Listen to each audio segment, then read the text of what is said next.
So, in the last lecture we were discussing the physical significance of the rate of deformation tensor. Okay.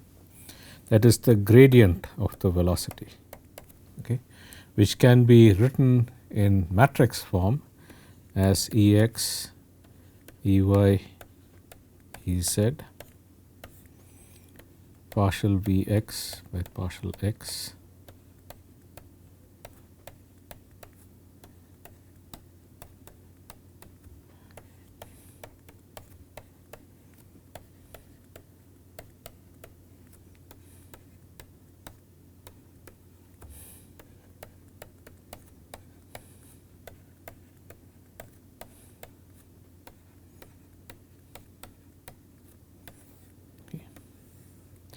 this times the index corresponding to the velocity. Okay. So, this first three unit vectors correspond to the gradient and the last three correspond to the velocity. So, this is a second order tensor. Note there is no dot product here between the gradient operator and the velocity. So, we get a second order tensor, and I told you the physical interpretation of this.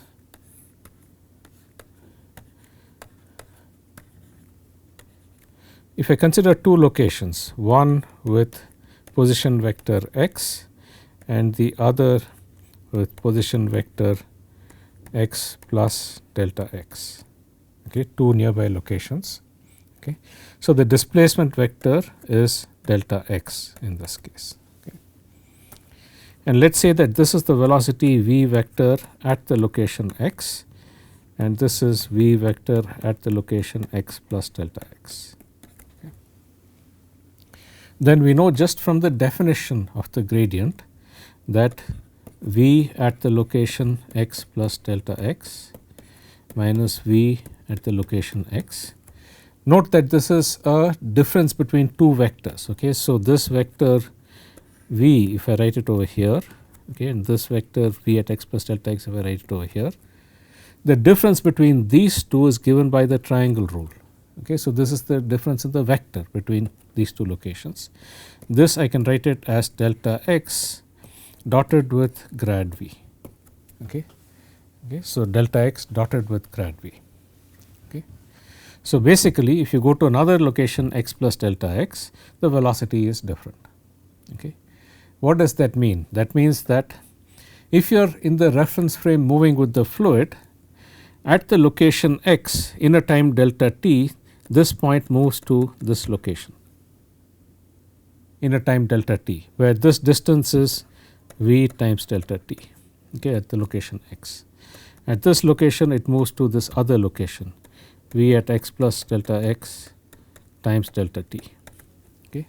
Therefore, this difference between these two locations changes. Okay. The line element, the material element joining these two locations changes because there is a velocity difference. This results in extension, compression or rotation of this line element that is joining these two vectors. Okay. Rotation, extension or compression. If there were no rotation, no extension, no compression, if both the velocities were equal, that is grad v was equal to 0, that would imply that there is no deformation of the elements, there is only motion as a solid body. Okay. There is only motion as a solid body, there is no rotation of these elements. So, that was the physical interpretation of the rate of deformation tensor. Okay. And I told you that this rate of deformation tensor can be expressed as the sum of three parts. Grad v can be expressed as the sum of a diagonal component, sorry, it should be 1/3 in 3 dimensions, okay, times the identity tensor. Note that this divergence of velocity is a scalar. Okay. So, that times the identity tensor, the diagonal element. So, this is basically an isotropic tensor which has diagonal elements that are all equal and off diagonal elements that are 0. Okay. So, if I write this out in detail, this will be 1/3 del dot V 0 0 0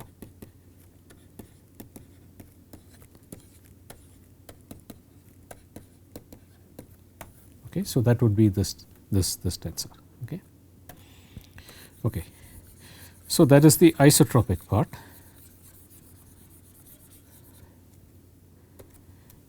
Plus a symmetric traceless part, okay, plus an antisymmetric part. Okay. So, the sum of these two is a symmetric matrix. Okay. The sum of these two is a symmetric matrix, and this one is an antisymmetric matrix. Okay. So, those were the three components. Okay. And we were trying to examine what forms of deformation these components correspond to. Okay. So, the first one, this 1/3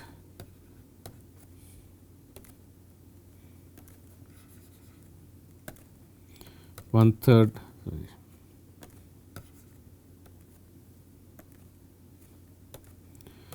1/3 del dot V times the identity tensor. Okay.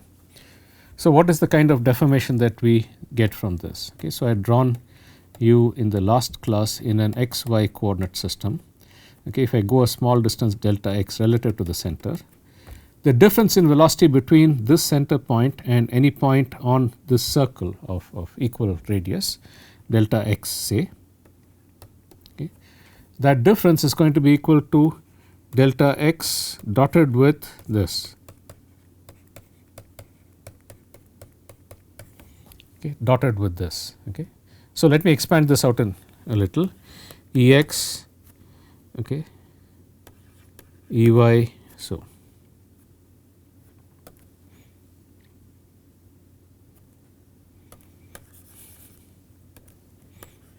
x dotted with 1/3 del dot V I. Okay. This is equal to delta x Ex plus delta y Ey plus delta z Ez. Okay, that is delta x vector dotted with Ex, Ey, Ez into 1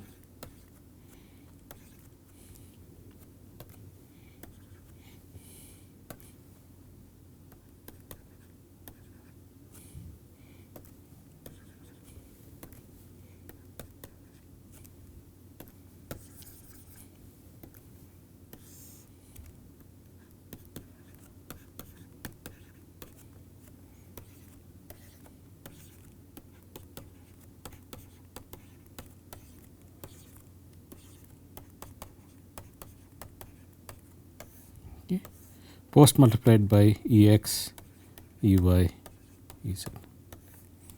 Okay.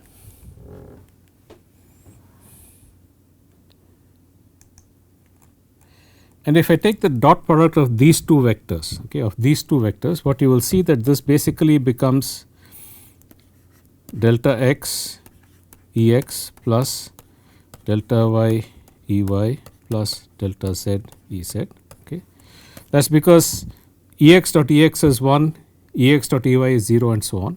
This has to be multiplied by this identity tensor. So, I will just get this as this times 1/3 del dot V. Okay.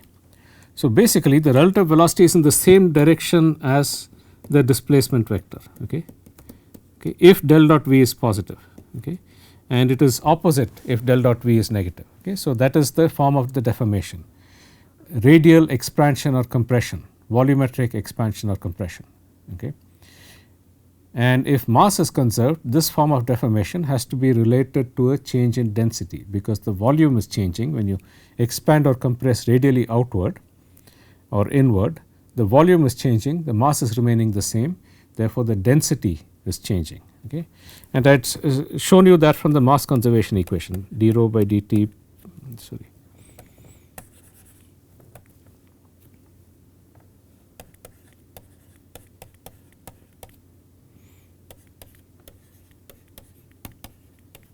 is equal to 0 when expressed in terms of the substantial derivative, and this implies that del dot V is equal to minus 1 by rho d rho by dt. where this capital D is the substantial or material derivative in a reference frame moving with the fluid. Okay. So, when divergence is positive, that means that the volume is expanding outward, the density decreases. It is negative, the density increases. The second part that we considered was the antisymmetric part. Okay. So, this is given by 1/2 of grad V minus grad V transpose, where transpose is interchange of rows and columns. Okay. So, if I expand this out, I will get 1/2 of, okay, diagonal elements are all 0. This is partial V y by partial x minus partial V x by partial y, partial V z by partial x minus partial V x by partial z, partial V x by partial y minus partial V y by partial x, 0, partial V z by minus partial V y by partial z. This one will be partial V x by partial z minus partial V z by partial x, partial V z by partial y minus partial V y by partial z, and 0. Okay. So, this is the antisymmetric part of the rate of deformation tensor, and I had shown you in the last class that this corresponds to rotation, a solid body rotation, okay, around the axis perpendicular to the x and y axis, that is in the plane around the axis that is perpendicular to the plane of the board. Okay. This is x, this is y, and there is solid body rotation in this plane. Okay.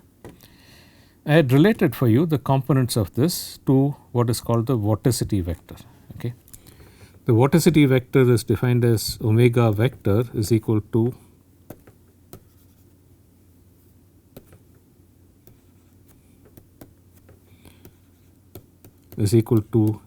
curl of the velocity vector. Okay. This is equal to Ex into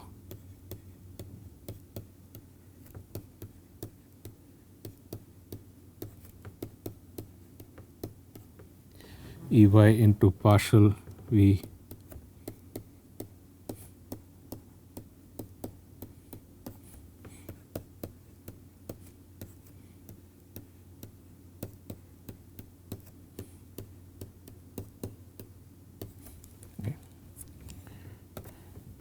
So, this thing is the z component of the vorticity, this thing is the y component of the vorticity, and this thing is the x component of the vorticity multiplied by their respective unit vectors. And you can see that these same terms come in this matrix as well. Okay. Partial V y by partial x minus partial V x by partial y is just omega z. Okay. Partial V z by partial x minus partial V x by partial z, if you compare it with this omega y term here, this is equal to minus omega y. This is equal to omega x. Okay. Partial V z by partial y minus partial V y by partial z. And since this is antisymmetric, this is equal to minus omega z, this is equal to omega y, and this is equal to minus omega x. So, therefore, I can also write the antisymmetric tensor in terms of the vorticity as 0 omega z minus omega y minus omega z 0 omega x omega y minus omega x 0 in terms of the components of the vorticity with a 1/2 sitting in front. Okay. So, this is the antisymmetric tensor. Okay. Now, the difference in the velocity between two locations, between two nearby locations due to an antisymmetric tensor. Okay. The difference in velocity between two nearby locations due to the antisymmetric part of the rate of deformation tensor has to be delta x dotted with A, okay, which will basically be delta x, delta y, delta z dotted with this 0 omega z minus omega y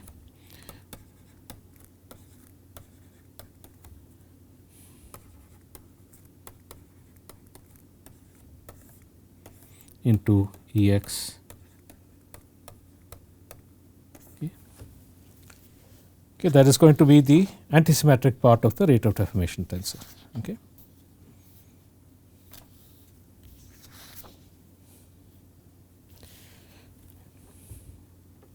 Therefore, by doing this multiplication, right, and taking the components of Ex, Ey and Ez, I will get that delta Vx. Okay. So, this can be written as, okay, this is a 2 by 2 matrix, this is a 1 by 3 matrix multiplied by a 3 by 3 matrix. Okay. So, it will give you once again a 1 by 3 matrix basically. Okay. And this will give you this delta x dotted with A will be equal to half into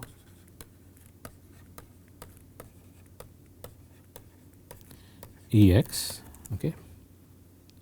So, when I multiply this delta x delta y by delta z by this matrix, I will get minus omega z minus omega z delta y plus omega y delta z. When I multiply this with this row, okay, plus half of, okay, omega z delta x minus omega x delta z into Ey plus half of omega x delta y minus omega y delta x into Ez. Okay. So, that is going to be the velocity difference. Okay. And this you can easily verify can also be written as, okay, as half omega vector crossed with delta x vector. Okay. So, this is basically the matrix half into Ex, Ey, Ez.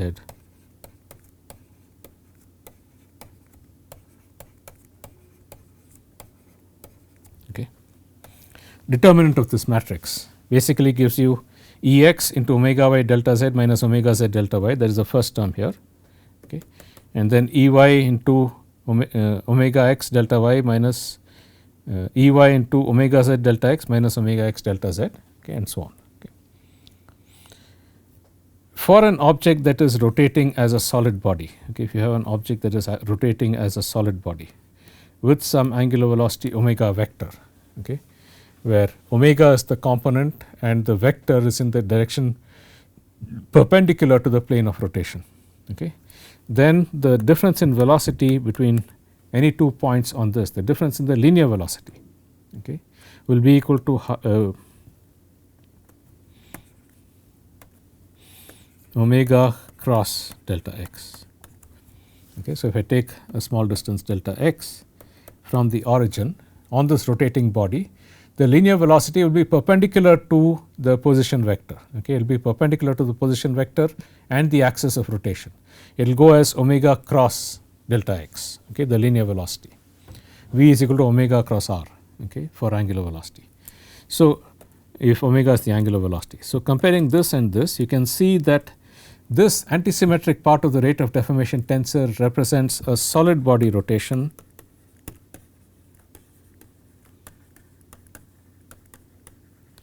with angular velocity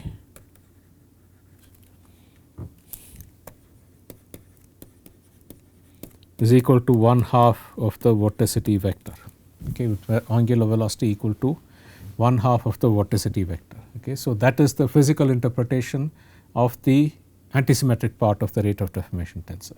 Okay. And finally, we have the symmetric traceless.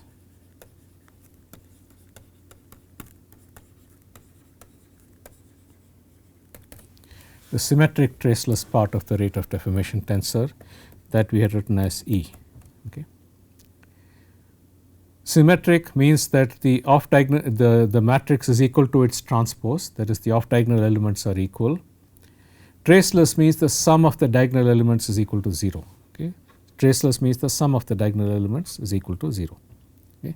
So, let us once again take 2-dimensional case in order to understand what this means. Okay. X, y, and I take it on this circle. And I will take a simple form for E in 2 dimensions It has to be symmetric and traceless. Okay. So, the simplest that I can take is to take this as E 0 0 minus E. Okay. You can always rotate the coordinate system in such a way that you get this form for the symmetric traceless part in 2 dimensions. Okay. You can take off diagonal elements also, but the result will essentially be the same. Okay. So, let us look at the velocity difference for this. Delta Vx delta Vy is equal to delta x delta y into E 0 0 minus E.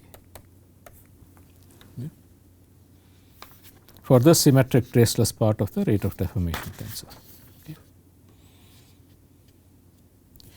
Therefore, we get the velocity as delta Vx is equal to E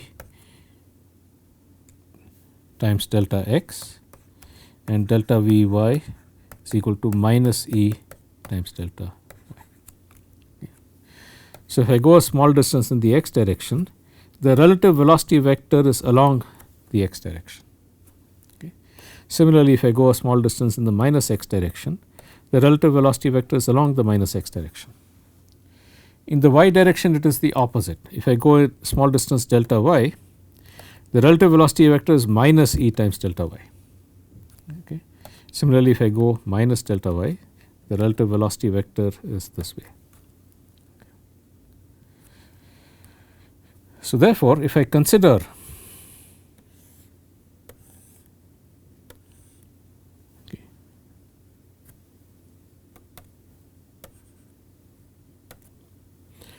some rectangular volume of fluid in the x y plane. Okay. If I consider some rectangular volume of fluid in the x y plane, it is getting extended along the x direction and it is getting compressed along the y direction, okay, such that after some time the volume will look something like this.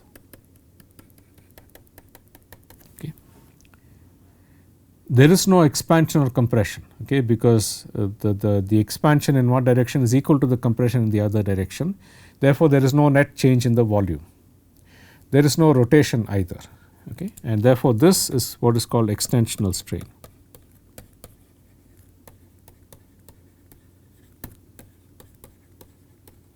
Due to the symmetric traceless part of the rate of deformation tensor. Okay, it is called extensional strain due to the symmetric traceless part of the rate of deformation tensor. Okay. Yeah. So, this was in 2 dimensions. Okay. We can expand it to 3 dimensions. Okay. So, this extensional part is Ex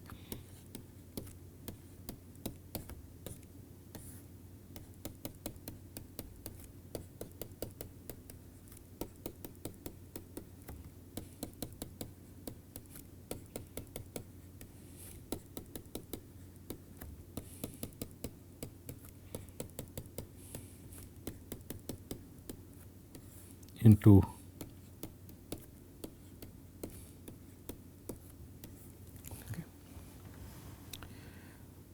So, this is a symmetric matrix. I said it is symmetric and it is traceless. Okay. It is symmetric and it is traceless. Okay. And you know that for a symmetric matrix, okay, symmetric matrix,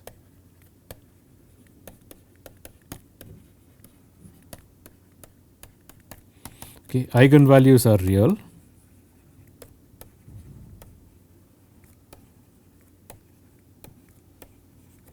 and the eigen vectors are orthogonal. Okay, these are all perpendicular to each other. The eigenvalues are real and the eigenvectors are all perpendicular to each other. Sum of eigenvalues is equal to trace.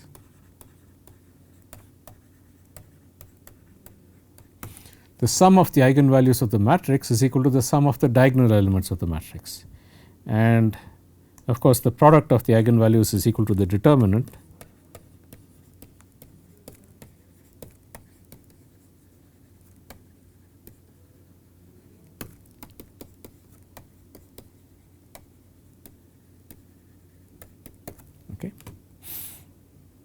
So, in this matrix, right. So, in this matrix the eigenvalues are real and the eigenvectors are orthogonal. Okay.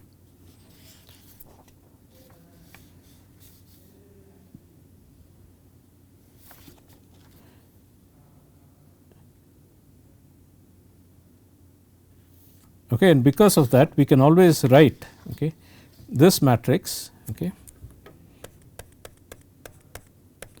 okay, as the eigenvectors E1, E2, E3, okay, into lambda 1 0 0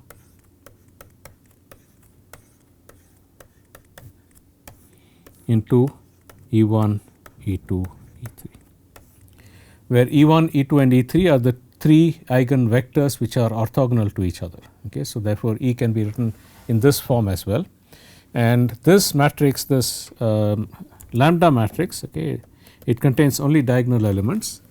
Sum of these 3 has to be equal to 0, okay, that is lambda 1 plus lambda 2 plus lambda 3, this has to be equal to 0. Okay. So, either you can have 2 positive and 1 negative, 1 positive and 2 negative, or 1 positive, 1 negative and 1 0, okay, eigenvalues. Okay. If any one of the eigenvalues is 0, right, if any one of these 3 is 0, that means that there is no expansion or compression along that direction. Okay. So, for example, if you consider this case, okay, with respect to the perpendicular z axis perpendicular to the plane, right, there is no expansion or compression. So, the eigenvalue in that particular direction will be 0, okay, and you will have eigenvalues only in the x and y direction, positive in the x direction. So, the eigenvalues in this case, this is just equal to lambda 1, okay, this is equal to lambda 2. Okay. Positive eigenvalue implies that there is expansion in that direction, negative eigenvalue implies that there is compression in that direction. Since the sum of the diagonals have to be 0, there can be no net change in volume. Okay, since the sum of the diagonals has to be 0, divergence of velocity has to be 0, there is no net change in the volume. Okay. So, first case is when lambda 1 greater than 0, lambda 2 less than 0 and lambda 3 equal to 0. Okay. This goes by the name of planar, okay, planar expansion or planar extension more accurately.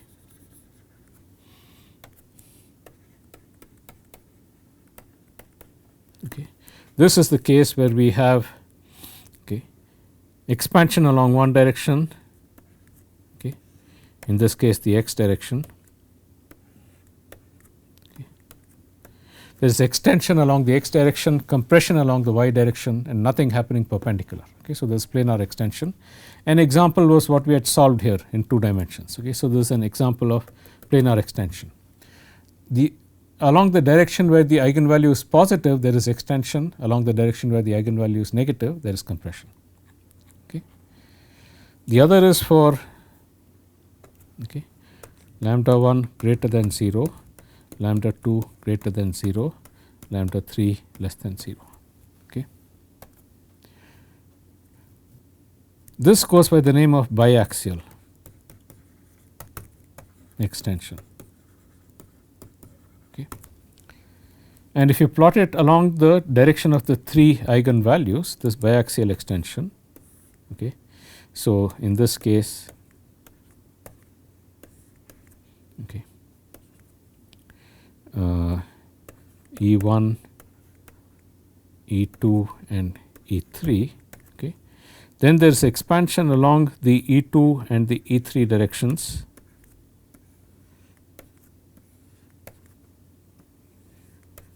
And there is compression along the E3 direction.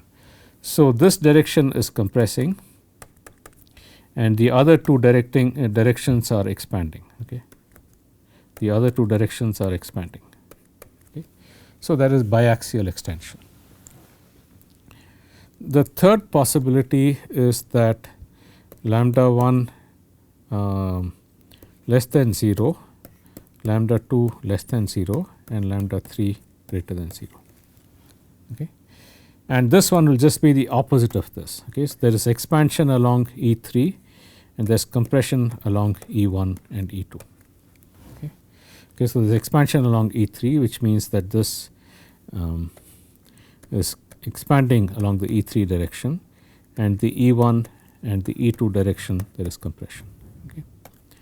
So, basically you get something like this. Okay.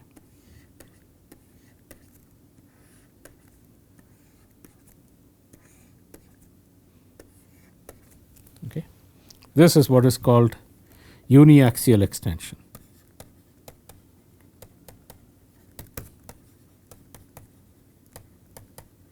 Okay. So, at a given point in space, if you have calculated the symmetric traceless part of the rate of deformation tensor, if you calculate the symmetric traceless part of the rate of deformation tensor, the eigenvalues give you the directions of expansion and compression, and the the eigenvectors give you the direction of expansion and compression, and the eigenvalues give you the rates. If the eigenvalues are positive, it is expansion along that direction. If the eigenvalue is negative, it is compression along that direction. Okay. So, this is what is meant by the symmetric traceless part of the rate of deformation tensor. Okay. It is extensional strain, and this I told you that the rate of deformation tensor can be separated into isotropic part, which is 0 if the divergence of velocity is 0, if the density is a constant, a rotational part, solid body rotation, and an symmetric traceless part, extensional strain. The rotational part cannot cause internal stresses, because when you rotate an object, the distance between nearby points in that object does not change. There is no expansion or compression of material elements, okay, and therefore, you cannot generate a stress. The stress is entirely due to the symmetric traceless part. So, I will discuss the constitutive relation, the Newton's law, in tensor form in the next lecture. I will see you then.